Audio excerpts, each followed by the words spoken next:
tell you the story, right? So my housemate, he had a birthday and we bought him this really nice huge mud cake, and I love mud cake, right? And he only had one slice and nobody else was actually hungry for the cake, so we put it in the fridge. And he said, you know what, I'm not gonna eat it, you guys can have it. Well, when my cheat day came around, I stood in the fridge and I was like, I had a little bit first, you know, had a little bit of taste, and then I had a little bit more, and a little bit more, and I ate that whole cake in 10 minutes, right?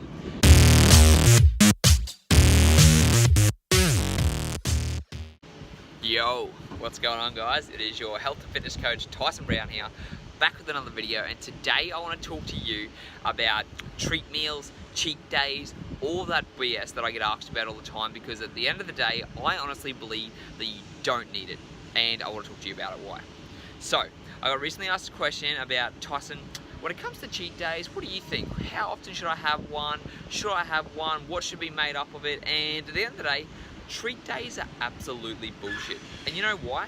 Because when you have a cheat day, or you have 2 cheat days, or whatever happens, you're gonna throw yourself out of the calorie deficit. And you know what happens when you're not in a calorie deficit? You're not gonna lose weight. Now, I advocate intermittent fasting and I absolutely love it, and it's because it works so well. But just because it works so well doesn't mean that it doesn't mean it's always gonna be successful, especially if you're eating more food than you burn. Because you're only restricting the amount of food you're eating in that time of the intermittent fasting period. This isn't like increasing crazy hormone regulations. It does, but it's not going to change the amount of calories you burn or anything like that. And if you're eating more than you burn during the day, at the end of the day, you're still going to put on weight. So you need to make sure that when you have those cheat days and those cheat meals, that you're not going to be eating way too much. Because let's say all week, you've been good, right? Oh, I've been eating healthy Monday to Friday. Then you go out Saturday night. Then you go out Friday night for drinks. Then you go for a Saturday greasy breakfast. Then you go out for lunch. Then you go out for dinner. Then you have Saturday drinks. Same thing again, Sunday. You're like, oh, well, it's the weekend, I get to relax. Bullshit. Why should you get to relax and eat whatever the fuck you want and think that you can still lose weight? Oh, I've been good all week. Yeah, well, it doesn't work like that. You can tell yourself that in your head, but unfortunately, it doesn't work like that. And I also want to share with you guys an example of what I used to do, okay? So I used to have a cheat day once a week. And the start of my cheat day, I'll tell you the story, right? So my housemate, he had a birthday and we bought him this really nice huge mud cake, and I love mud cake, right? And he only had one slice and nobody else was actually hungry for the cake, so we put it in the fridge. And he said, you know what, I'm not gonna eat it, you guys can have it. Well, when my cheat day came around, I stood in the fridge and I was like, I had a little bit first, you know, had a little bit of taste, and then I had a little bit more, and a little bit more, and I ate that whole cake in 10 minutes, right? 10 minutes of eating a whole chocolate cake, and I felt like shit afterwards. But I was like, you know what? It's my cheat day. But you know what? It actually ruined my head too. And the worst thing is, I didn't lose any weight either, because I overate the amount of food that I should have been eating, and it threw me back in a calorie surplus. Because all week I was good, right? I was in a little bit of a calorie deficit. But when I had that huge cake, that's probably a couple of thousand calories just in itself, plus whatever else I had for the rest of that weekend. Of course I wasn't gonna lose weight. And that's the thing. It's not about how good you are during the week or how good you are for like a couple of days. You've got to be good all the time. So instead of thinking about cheat days and things like that, follow the 80-20 approach and give yourself treat meals, okay? Treat meals means once every so often you have something that's a little bit different. Once every so often you go and treat yourself to a good meal. You don't go down to Woolworths and buy yourself a pint of crappy ice cream. You go out for a nice gelato instead.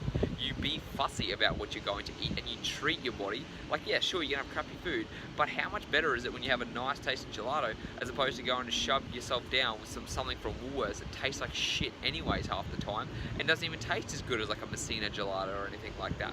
So really take time to just think about that. Like, when you want to have a cheat day, is it really worth not having the weight loss? Is it really worth waking up the next day feeling like shit?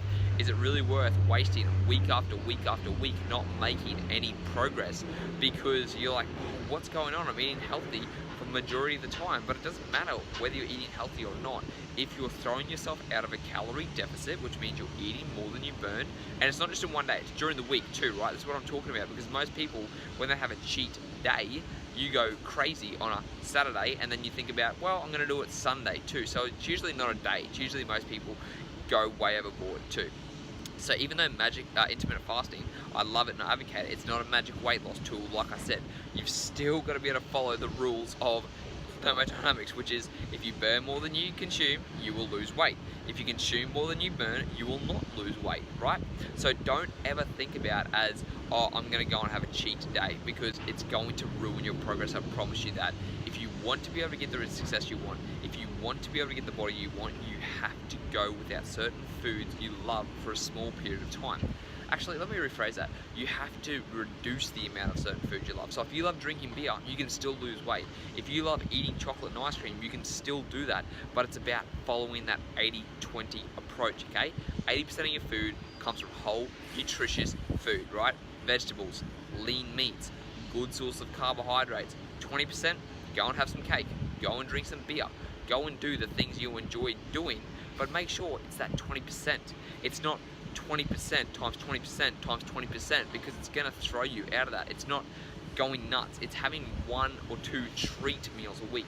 It's going out on a Friday night to a nice restaurant for some Thai food. It's not getting the cheap, shitty MSG Thai from around the corner.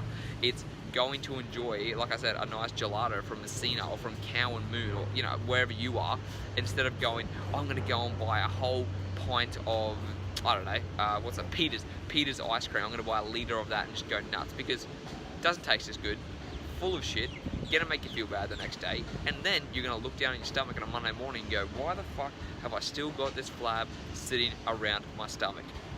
And that's just what I want to share with you guys, because so many people ask the question, and I don't know why you need to cheat, right? Why do you need to cheat? Why do you feel like you need to throw so much crappy food in your body to make you feel like more crap? Because you never feel good. You might feel good for a minute or 2 minutes after it, but you never feel as good as you do, as clear-headed, as productive, as motivated towards your goals when you eat shitty food. So why do you eat that? Like, I'm not saying that I'm perfect, because I always like to eat crappy food. Like I say, I follow the 80-20 principle all the time, but I follow the 80-20 principle, and I make sure that when I go out and have some crappy food, it's good quality crappy food too. I'm fussy about going out and eating bad food, because I'm like, you know what, it's gonna be bad. I want to make sure that it's actually good tasting bad food, and then I'm not standing in the fridge shoveling a whole chocolate cake in my stomach just because it's a cheat day. So that's just what I want to share with you guys. So before you go, what I want you to do though is go down below, click in the comments, and get yourself my free chapter of my new book coming out that's all about intermittent fasting. It's called Life in the Fast Lane, and it's going to show you how you can transform your body and your life following the intermittent fasting approach. So make sure to click on the link below right now. Speak to you guys next time.